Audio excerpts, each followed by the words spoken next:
Welcome to our channel. Today, we journey into the mysterious world of King Solomon, legendary ruler, wise judge, and master of spirits.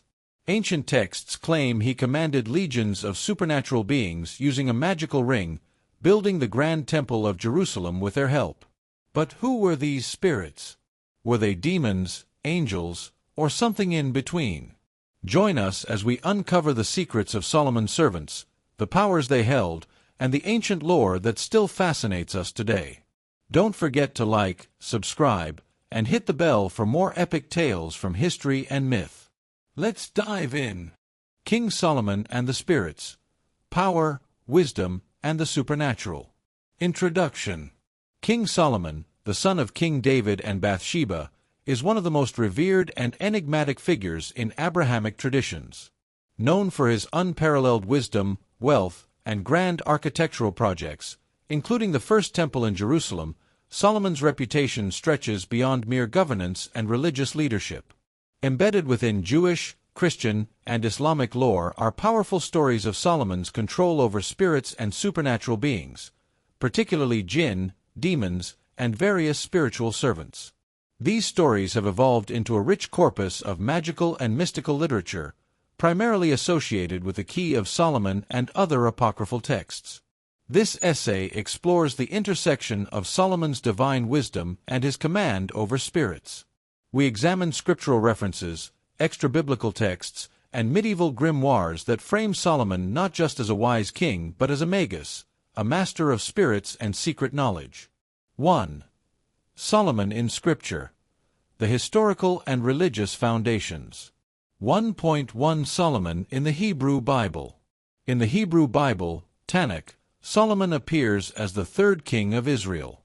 The biblical books of 1 Kings and 2 Chronicles portray him as a ruler blessed by God with unmatched wisdom. This divine gift enabled him to judge wisely, resolve disputes, such as the famous judgment of the two women claiming the same child, and govern Israel during a time of peace and prosperity.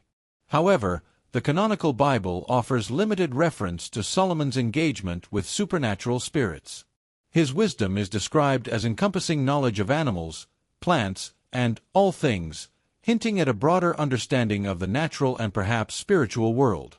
But the association of Solomon with commanding spirits originates not from the Bible itself, but from later Jewish, Christian, and Islamic mysticism and folklore. 2. Solomon in apocryphal and magical texts. 2.1 The Testament of Solomon. The Testament of Solomon is a pseudepigraphal text, likely written between the 1st and 5th centuries CE. Although not included in the Bible, it profoundly influences the mystical and magical portrayal of Solomon. In this text, Solomon receives a magical ring from the archangel Michael, engraved with a pentagram, or in some versions, a hexagram, enabling him to command demons and spirits. With this ring, Solomon interrogates, binds, and enlists various demons to help construct the temple in Jerusalem. Each demon he summons reveals its name, powers, the angel that can thwart it, and its particular domain, ranging from causing diseases to sowing discord. Solomon uses this knowledge both to understand the demonic hierarchy and to subjugate the demons to constructive purposes. This depiction of Solomon places him in the role of a magician or spiritual commander, rather than just a wise monarch. It offers a dual vision of wisdom, the ability to discern truth in judgment, and mastery over hidden, occult forces. 2.2 The Key of Solomon and Lesser Key of Solomon, Clavicula Salomonis and Lemegeton. The Key of Solomon, Latin, Clavicula Salomonis, and its derivative, the Lemegeton or Lesser Key of Solomon, are medieval grimoires attributed to Solomon. Though likely written between the 14th and 17th centuries, they claim to preserve secret knowledge passed down from the king. These texts provide detailed instructions for summoning, binding, and controlling spirits or demons. They include ritualistic prayers and invocations, protective seals and sigils, astrological timings for magical operations, lists of spirits, their rankings, and powers. The Lemegeton is divided into 5 books, the most famous being the Goetia, which names 72 demons allegedly summoned and controlled by Solomon. Each demon has specific functions, such as finding treasure, revealing secrets, or imparting knowledge. These spirits are categorized by ranks, kings, dukes, marquises, etc., and each has a unique sigil used in magical rites. Solomon is portrayed here as the ideal magician king, who, under divine guidance, uses occult knowledge for righteous ends. 3. Solomon and spirits in Islamic tradition. 3.1 Solomon as a prophet and master of the jinn. In Islam, Solomon, Sulayman, is considered a prophet and a servant of Allah. The Quran describes him as possessing profound wisdom and knowledge, akin to the biblical Solomon. However, the Quran places greater emphasis on Solomon's control over the supernatural. In Surah Sad 38:36-38, Surah An-Naml 27:17-44, and Surah Al-Anbiya 21 hours 82 minutes, Solomon is described as commanding the jinn, birds, and even the wind. The jinn serve him by performing tasks such as building structures, diving for treasures, and carrying out other difficult labor. They are compelled to obey him as a sign of God's favor. One story recounts Solomon's interaction with the Queen of Sheba, where a jinn offers to bring her throne to Solomon in the blink of an eye. However, a man with knowledge of the book, sometimes interpreted as an angel or a spiritual being, does it even faster, highlighting Solomon's divine connections and the spiritual hierarchy he could command. This Islamic portrayal balances the image of Solomon as both servant of God and master of spirits, echoing themes from Jewish and Christian traditions but framing them within a monotheistic and prophetic narrative. 4. Nature of the spirits, demons, jinn, and elementals. 4.1 Types of spirits in Solomon's command. Across traditions, the spirits Solomon is said to command fall into different categories. Demons. In the Testament and Goetia, these are often fallen angels or evil spirits. Solomon's authority over them is seen as a divine grant, enabling him to use their powers without becoming corrupted. Jinn. In Islamic lore, these are beings made of smokeless fire. They are morally neutral, capable of good or evil, and exist in a world parallel to humans. Elemental spirits.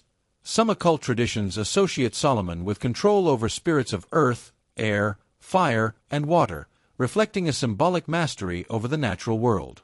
The spirits are often depicted as reluctant servants, compelled into obedience by Solomon's ring, divine authority, or the use of sacred names and sigils. 4.2 Binding and commanding spirits. A key theme is control without corruption. Solomon does not fraternize with demons, nor is he deceived by them, though some traditions suggest a fall from grace late in life due to idolatry. His control is depicted as just, using higher spiritual authority, often through divine names of God, particularly in mystical Kabbalistic and magical texts. This control serves multiple purposes. Construction. Spirits assist in building the temple. Knowledge. They reveal secrets of the universe. Protection. They can be used to ward off harm or misfortune. Judgment. Solomon questions and judges them, reflecting his wisdom and authority. 5. Symbolism and interpretation. 5.1 Solomon's ring, symbol of power and seal of wisdom. Solomon's magical ring is a recurring symbol across traditions. Often engraved with a pentagram or hexagram, sometimes called the Seal of Solomon, it represents authority over spirits, divine favor and protection, the union of opposites, e.g., heaven and earth. The ring encapsulates the idea that true mastery over the spiritual world requires wisdom, purity, and divine sanction, not brute force or selfish ambition. 5.2 Solomon as archetype. Solomon represents an archetype of the divine ruler who bridges the spiritual and material worlds. His story reflects deep human fascinations with wisdom and power, with the mysteries of the unseen, with the ethical use of supernatural knowledge. To many mystics and occultists, Solomon becomes a patron of magical learning, a guide for those who seek hidden knowledge responsibly. 6. Influence on later occult traditions. The Solomonic traditions significantly influenced later Western esotericism, particularly Renaissance magic, Figures like Cornelius Agrippa and John Dee referenced Solomonic ideas. Freemasonry and Hermeticism. Solomon's Temple became a symbol of spiritual enlightenment and moral architecture. Modern ceremonial magic. Orders such as the Golden Dawn and Thelema incorporated Solomonic grimoires into their practices. Even outside of occult circles, Solomon's image as a wise king who could communicate with spirits permeates literature, art, and film. 7. Criticism and theological caution. While Solomon's engagement with spirits is celebrated in mystical and magical traditions, mainstream Jewish, Christian, and Islamic theology often warn against magical practices. They caution that such powers can lead to idolatry or spiritual corruption. The use of spirits may undermine trust in divine providence. Even Solomon, according to some traditions, strayed in old age, influenced by foreign wives and their deities. Thus, while Solomon remains a symbol of divinely sanctioned wisdom, his magical portrayal is sometimes viewed as legendary, not literal, or used allegorically. King Solomon's legendary command over spirits, demons, and jinn offers a rich narrative tapestry interwoven with themes of power, wisdom, divinity, and the occult. From canonical scriptures to mystical texts like the Testament of Solomon and the Key of Solomon, he emerges as a figure who uniquely balances earthly kingship with spiritual mastery. His story reflects an enduring human desire to understand and control unseen forces, a desire tempered by the ethical and spiritual challenges that such power entails. Whether viewed through a religious, mythological, or magical lens, Solomon continues to captivate the imagination as the archetype of the wise ruler who could command the very spirits of the air. The Testament of Solomon, a pseudepigraphical window into ancient demonology. Introduction. The Testament of Solomon is a fascinating and mysterious work of ancient literature that offers a glimpse into the spiritual and cultural mindset of late antiquity. Attributed falsely to the wise biblical King Solomon, the text is not part of the canonical Bible but belongs to a genre known as pseudepigrapha, writings attributed to famous biblical figures to lend them authority. While its exact origins remain debated, the Testament is most often dated to the first few centuries CE, composed in a Greco-Roman cultural context influenced by Jewish, Christian, and Hellenistic ideas. Unlike the more theologically structured books of the Bible, this text serves more as a magical manual combined with a demonological compendium, recording how Solomon supposedly gained control over a host of demons to construct the temple in Jerusalem. It explores topics such as angelology, astrology, exorcism, and sin, reflecting a vivid spiritual worldview where cosmic forces actively influence human affairs. Historical and literary context. The Testament of Solomon is part of a wider body of magical and apocryphal texts circulating in the ancient Mediterranean world. While the Hebrew Bible speaks of Solomon as a man of great wisdom and builder of the temple, other traditions, including Jewish folklore and early Christian legends, expanded his role into that of a sorcerer king, capable of commanding demons through a magical ring given by God or an angel. The Testament reflects Hellenistic syncretism, where Jewish religious traditions merge with Greek philosophical and magical thought. This syncretic flavor is evident in the astrological identities of demons, the use of Greek names and cosmology, and the inclusion of Christian moral teachings, especially toward the end of the text. Although it claims to be a first-person narrative by Solomon himself, scholars universally agree that the work is pseudepigraphal. Its Greek language, literary style, and theological concerns align it with late Jewish apocalyptic and magical literature, probably composed between the 1st and 5th centuries CE. Summary of the text. The Testament opens with King Solomon recounting how he was granted a magical ring by the archangel Michael, or in some versions, Raphael, which allows him to control demons. With this ring, engraved with the seal of Solomon, he can summon and command spirits to aid in constructing the temple. One by one, demons are summoned and interrogated by Solomon. Each demon reveals its name and origin, describes the nature of its evil power or temptation, e.g., causing disease, lust, strife. Explains which angel or spell can thwart it. Solomon binds them and sets them to work, using their knowledge and power for divine purposes. He even interacts with powerful demons like Asmodeus, also known from the Book of Tobit, Beelzebul, a variant of Beelzebub, and Orneas, who appears early in the text and plays a recurring role. Interestingly, Solomon does not just dominate these demons. He also engages them in theological discourse, seeking knowledge about the structure of the cosmos, the afterlife, and divine justice.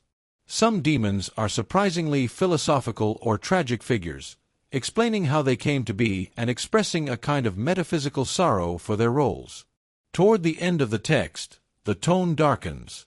Solomon, despite his wisdom and divine gifts, is led astray by his love for foreign women, who coax him into worshipping pagan gods. The Testament concludes with Solomon's own moral fall, turning the narrative into a cautionary tale about pride, temptation, and apostasy. Key themes. 1. The power of divine wisdom and magic.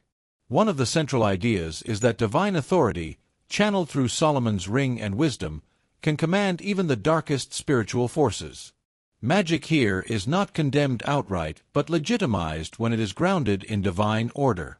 The ring symbolizes control through divine sanction, distinguishing sacred magic from forbidden sorcery. 2. Demonology as a mirror of human vice. Each demon embodies a particular human sin, disease, or misfortune.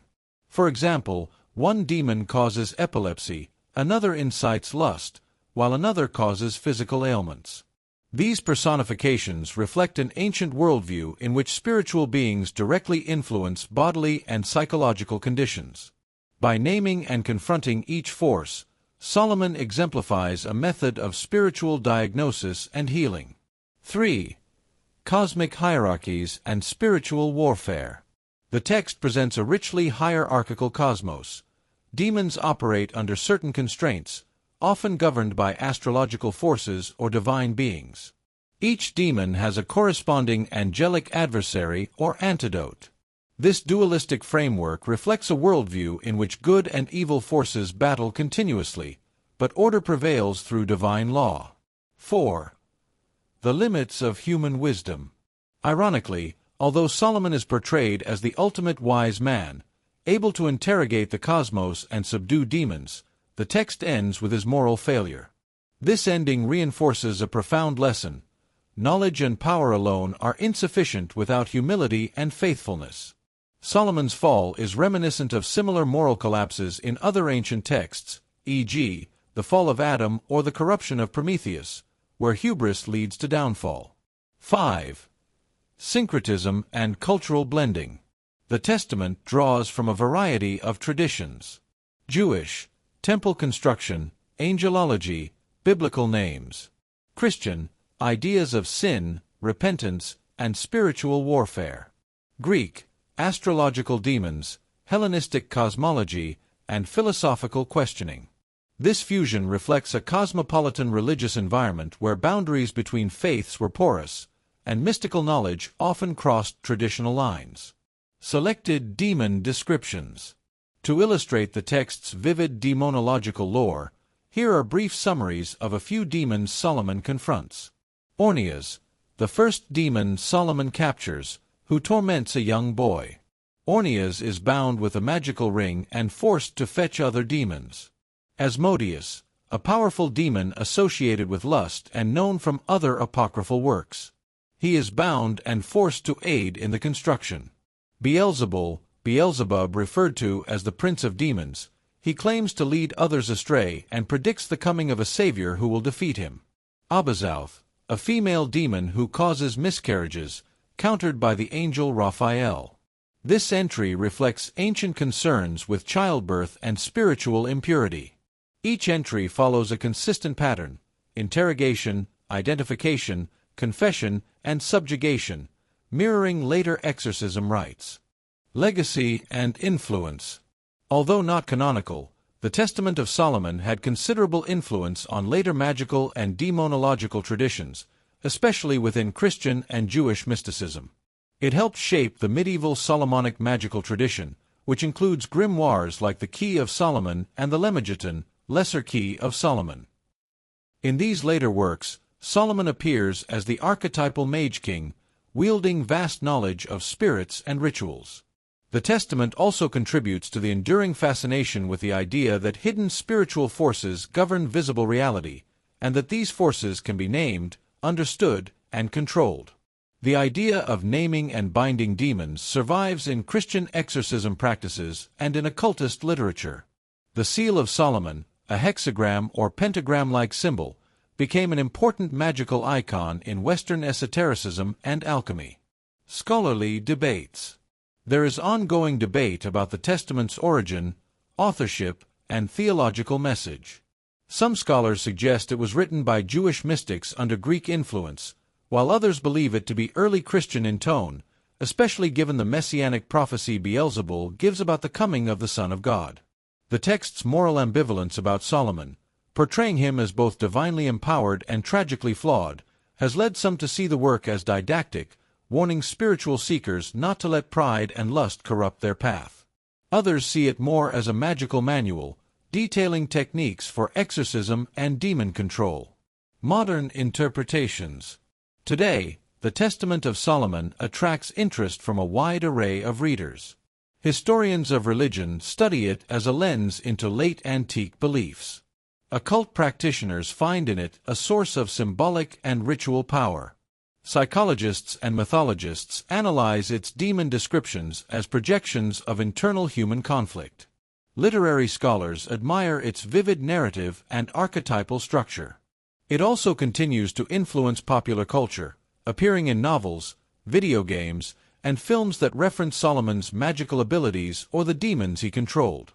The Testament of Solomon is a unique and multilayered text that merges myth, magic, theology, and morality. Though apocryphal, it offers profound insight into how ancient people understood the struggle between good and evil, the power of sacred knowledge, and the fragility of the human soul. Through its stories of demon subjugation and spiritual revelation, it presents a cosmic drama in which wisdom can uncover the deepest mysteries of the universe, but only if that wisdom remains grounded in humility and faith.